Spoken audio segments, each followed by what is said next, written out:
మీరు చూస్తుంటారు ఇక చులకన చూస్తుంటారు, ఇక ఆటో అంటేనే కొంచెం చులకన అయిపోయింది. ఆటో వాడేంద్ర ఆటో అన్నట్టు మాట్లాడుతుంటారు. లేదన్నా ఇప్పుడు అంటే ఫస్ట్లో వచ్చిన విధంగా రావట్లేదు. ఇప్పుడు డ్రాప్స్ కానీ అలాంటివి కానీ తక్కువ ఇస్తున్నారు. ఇంకోటి ఇప్పుడు సిటీ పర్మిట్ ఉన్న వాళ్ళు డిస్ట్రిక్ట్ ఆటోలు రావద్దు, నడపొద్దు, మేమే నడుపుకోవాలన్నట్టు మాట్లాడుతారు కదా. అంటే అది ఎంతవరకు కరెక్ట్ అన్న? ఇప్పుడు అట్లా మాట్లాడొద్దు కదా. మేము ఎక్కడి నుంచో ఇక్కడ నడుపుకోవడానికి వచ్చినాం. ఈ తెలంగాణనే, మన తెలంగాణలో ఉన్న డ్రైవర్ కూడా మన పైన వ్యతిరేకత చూపించడం అనేది అసలు కరెక్ట్ కాదు. అది ఏదో మీరు కూడా సిటీ పర్మిట్ తీసుకుంటే దాన్ని బట్టి ఏదో ఒకటి చేస్తాము, ఎంతో అమౌంట్ కట్టి తీసుకోండి అంటే అది ఏదో కట్టడానికి ట్రై చేస్తాము, మాతో అయినంత తీసుకొని కట్టుకుంటాం. కానీ అసలే మీరు నడపొద్దు వెళ్ళిపోవాలని చెప్పడం అసలు కరెక్ట్ కాదు. అది అట్లా ఉంటున్నాం. అదే ఎందుకు అట్లా వచ్చింది? ఇప్పుడు బయట వేరే స్టేట్స్ నుంచి వచ్చి నడుపుతున్నారు. ఇంతకుముందుకు అదే కదా, ఇంతకుముందుకు రావట్లేదు అంటే వాళ్ళకి మళ్ళీ ఏమనిపిస్తుంది తెలియదు. అట్లా మన ఆటో డ్రైవర్స్ అయ్యి ఉండి వాళ్ళు తోటి డ్రైవర్లు అయ్యి ఉండి అలా మాట్లాడడం కరెక్ట్ అసలే కాదు. ఇంకోటి వేరే స్టేట్ నుంచి కూడా వస్తున్నారు, వాళ్ళ పైన ఏదైనా యాక్షన్ తీసుకుంటే అవును వాళ్ళు వేరే స్టేట్ వాళ్ళు కదా, వాళ్ళ స్టేట్ వదిలి ఇక్కడ వచ్చి మాట్లాడుతారంటే ఏదైనా మాట్లాడడానికి వస్తుంది. అట్లా మాట్లాడకుండా చేయకుండా మన తోటి డ్రైవర్లతో మన తెలంగాణలో వేయండి అట్లా మాట్లాడడం బాగాలేదు. ఇంకా అలాగే ఇట్లానే మాట్లాడతామంటే ఖచ్చితంగా మేమందరం ధర్నా చేయడానికి సిద్ధంగా ఉన్నాం. ఆటో డ్రైవర్లు మొత్తం ధర్నా చేయడానికి ప్లాన్ చేస్తారు. ఏదైనా సరే ఎట్లయినా సరే ఖచ్చితంగా పోయి రాజ్భవన్ కాడ పోయి కూర్చుంటాము. ఆటో డ్రైవర్లు ఒక్కరిద్దరు లేరు, ఒక 10-20 మంది ఉంటేనన్నా ఏమనుకోనికి వస్తుంది. ప్రతి ఒక్కరు ఆటో నడిపిస్తారు, వాళ్ళ జీవనాధారమే ఆటో డ్రైవర్లు. చాలా యూనియన్లు ఉన్నాయి. ఇప్పుడు సంథింగ్ మా దాంట్లో నాకు తెలిసిన కాడికి ఒక 1000 మంది దగ్గర ఉన్నారు యూనియన్ గ్రూప్లలో. డిస్కషన్ నడుస్తుంది. ఖచ్చితంగా ఈ రోజు రేపు ఎల్లుండో వెళ్తాము, వెళ్ళి ధర్నా చేస్తాము. ఏదైనా సరే వాళ్ళ పైన యాక్షన్ తీసుకోవడం, ఆ యాక్షన్ అని కాదు కానీ మాకు జీవనాధారం ఇది కదన్న, అందరు ఇదే నడిపిస్తారు, ఇది నడిపిస్తేనే ఏదో జీవనాధారం నడుస్తుంటుంది. కాబట్టి ఖచ్చితంగా ధర్నా చేస్తాం. వాళ్ళు అనుకున్నట్టు ఏం కాదు, నడిపించుకోవాలంటే నడిపించుకుంటాం. ఏదో ఇంత పర్మిట్ కావాలంటే పైసలు ఏమో కట్టాలంటే కట్టి దాని మీద చూస్తాం అంతే. అంటే మహారాష్ట్ర, బీహార్ నుంచి కూడా ర్యాపిడో బైక్స్ అనేవి వస్తున్నాయి. వాటి మీద మీకు ఎలాంటి నష్టం జరుగుతుంది? ఇంకా వాళ్ళు ఇప్పుడు ఉన్న మనది తెలంగాణలో వదిలేసి వేరే వాళ్ళు వస్తే మనకు కూడా తగ్గుతుంది కదన్న. రావట్లేవు ఇప్పటికే చాలామంది. మీరు చూస్తున్నారు అందరు ఆటోలు ఆపుకొని కూర్చోరు, ఆటోలు కానీ క్యాబ్స్ కానీ ఆపుకొని కూర్చోరు. మాకేం అంతా రావట్లేదు. ఏదో వచ్చిన మెసేజ్ డ్రాప్ తీసుకున్నా తక్కువ వస్తున్నాము. బైక్స్ వల్ల మీకు ఉండే ఇష్యూస్ ఏమన్నా? అంటే ర్యాపిడో బైక్స్ కానీ ఓలా బైక్స్ కానీ బైక్స్ వల్ల అంటే మాకు వాళ్ళ వల్ల చాలా తగ్గిపోయింది అన్న. రావట్లేవు, డ్రాప్స్ రావట్లేవు పెద్దగా, అసలు కావట్లేదు, దంద కూడా ఏం కావట్లేదు. డైలీ చాలా అనుకుంటారు అందరు, చాలామంది ఇంత వస్తుంది అమౌంట్ అంత వస్తుందని. వేరే కొత్త వాళ్ళు వస్తారు, కాకపోతే తెలుసు కదా రావట్లేవు, చాలా ప్రాబ్లం అవుతుంది. ఇప్పుడు ఫ్రీ బస్ లేనప్పుడు ఆటో వాళ్ళకి ఎంత వచ్చింది పర్ డేకి, ఇప్పుడు ఎంత వస్తుంది? ఫ్రీ బస్ రానప్పుడు డైలీ 2000 అయినా ఖచ్చితంగా చేసుకుంటున్న వాళ్ళం అన్న. ఇప్పుడు ఫ్రీ బస్ రావడం వల్ల చాలామంది ఆగి మరీ టైట్ అయినా సరే వెళ్ళడం దానిలోనే ముగ్గు చూపిస్తున్నారు. మాకు రావట్లేవు, తక్కువైపోయింది. ఇప్పుడు 1000 రూపాయలు చేసుకోవడం కూడా కష్టం అవుతుంది. ఓలాలో తక్కువ ఇస్తుండ్రు, ర్యాపిడోలో తక్కువ ఇస్తున్నారు, అంతా తక్కువ ఇస్తున్నాడు. ఎట్లా నడుస్తుంది మీ లైఫ్? ఎట్లా నడుస్తుంది మరి లైఫ్? ఏముందన్న, ఎండకు మీరు చూస్తుండ్రు, వర్షం పడుతుంది, ఎండకు వస్తాము, ఎట్లా మొత్తం తిండి సగం రోడ్ల పైన తింటుంటాము. మీరు చూస్తుంటారు ఇక చులకన చూస్తుంటారు, ఇక ఆటో అంటేనే కొంచెం చులకన అయిపోయింది. ఆటో వాడేంద్ర ఆటో అన్నట్టు మాట్లాడుతుంటారు. అట్లా మాట్లాడొద్దు కదా.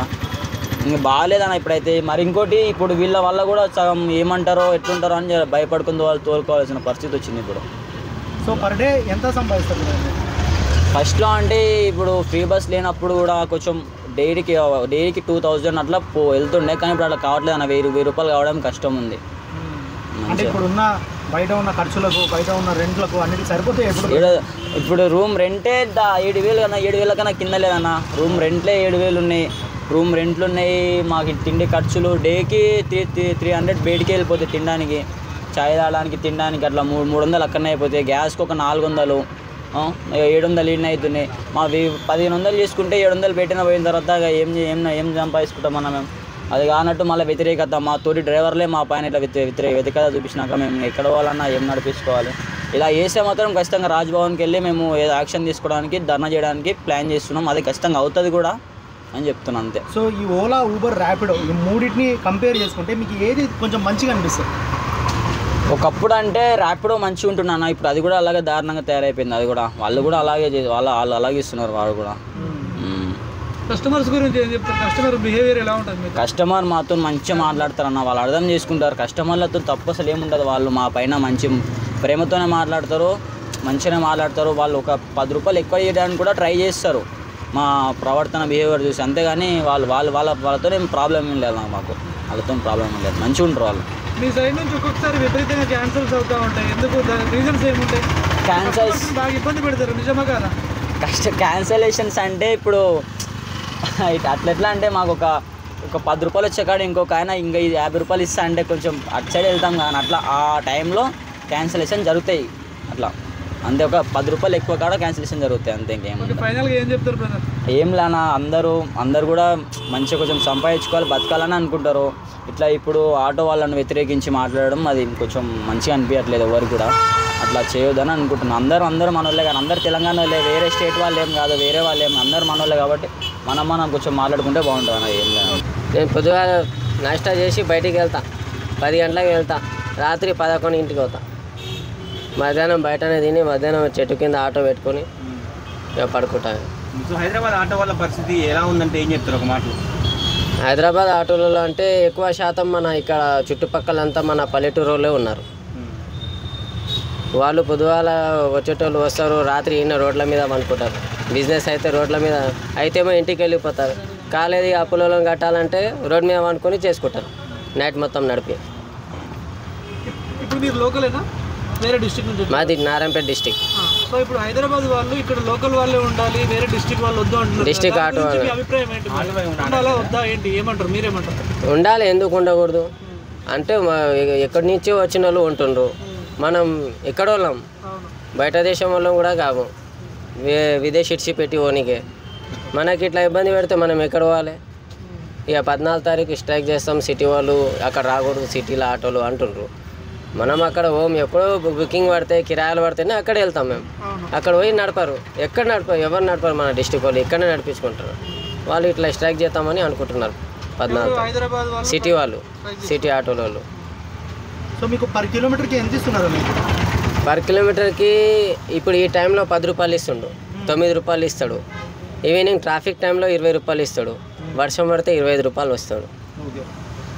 సో ఇప్పుడు మామూలుగా ఓలా ఇప్పుడు ఆటో బుక్ చేసుకుంటే ఎప్పుడు ఎక్కువ ఛార్జెస్ ఉంటాయి, ఎప్పుడు తక్కువ ఛార్జెస్ ఉంటాయి? ఓవర్ బుక్ చేసుకున్నాం వాళ్ళకి మార్నింగ్ 11 నుంచి ఛార్జెస్ తక్కువ అవుతాయి, ట్రాఫిక్ టైం మూమెంట్లో ఎక్కువ ఉంటాయి అంతే.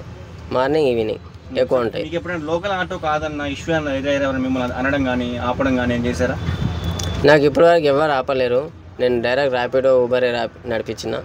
ఎవరు ఆటోలలో షేరింగ్ ఆటోలలో జోలికి వెళ్ళలేను, పోలేను కూడా నేను.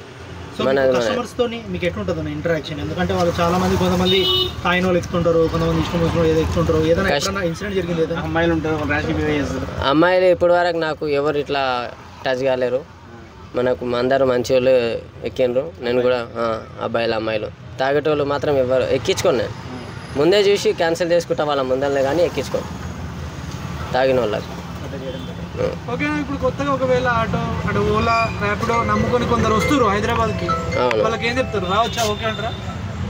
వేరే వాళ్ళ ఇప్పుడు జీవనాధారం కోసం వస్తుంటారు కదా సిటీకి, ఆటో తీసుకొని ర్యాపిడో ఓలా, వాళ్ళు బతకనీకి సరిపడా డబ్బులు దొరుకుతున్నాయా? అంటే మన తెలంగాణ వాళ్ళు అట్లా వస్తే బాగుంటుంది అన్న. ఇక వేరే వాళ్ళు విదేశీ మహారాష్ట్ర నుంచి, యూపీ నుంచి, బీహార్ నుంచి వచ్చి ఇక్కడ బతుకుతున్నారు. కానీ వేరే పని చేసుకొని కూడా బతకొచ్చు. మన అసొంటి ఎప్పుడు మన ఆటోల మీద బాగా దెబ్బపడ్డది. అసలు ఏంటంటే ఈ బైకులు తీసుకొచ్చి చాలామంది మహారాష్ట్ర వాళ్ళు, బీహార్ వాళ్ళు చాలామంది నడిపిస్తున్నారు. దానివల్ల 70% ఆటోల మీద దెబ్బపడ్డది. మీరు తోలుకపోతే ముందర చెప్తా కూడా, మాట్లాడుతూ కూడా ఇట్లే మన పరిస్థితి చెప్తా. ఇప్పుడు ఒకవేళ వాళ్ళు ఈ వీడియో చూస్తే ఏం చెప్పాలనుకుంటున్నారు? ఈ వీడియో వాళ్ళు చూస్తున్నారు అనుకోండి, ఓకే చెప్పండి, ఏం చెప్పాలనుకుంటున్నారు? వాళ్ళు ఫస్ట్ బైకులు బ్రాండ్ చేయాలి, ర్యాపిడో వాళ్ళని అమౌంట్ ఎక్కువ షేర్ చేయాలని మేము కోరుకుంటున్నాం. మనకు అమౌంట్ చాలా తక్కువ ఇస్తున్నారు. మేము పొద్దుగాల లేచి వాళ్ళ మీద ఆధారపడి ఉంటాం కదా, వాళ్ళు కూడా మన మీద కొంచెం 10 రూపాయలు వాళ్ళు ఆదాయం తిన్నా కూడా మనకు 10 రూపాయలు ఇచ్చినట్లు ఉండాలి. మనకు 10 రూపాయలు, 9 రూపాయలు, 7 రూపాయలు ఇట్లా ఇస్తే మనకు ఏం సరిపోతలేదు.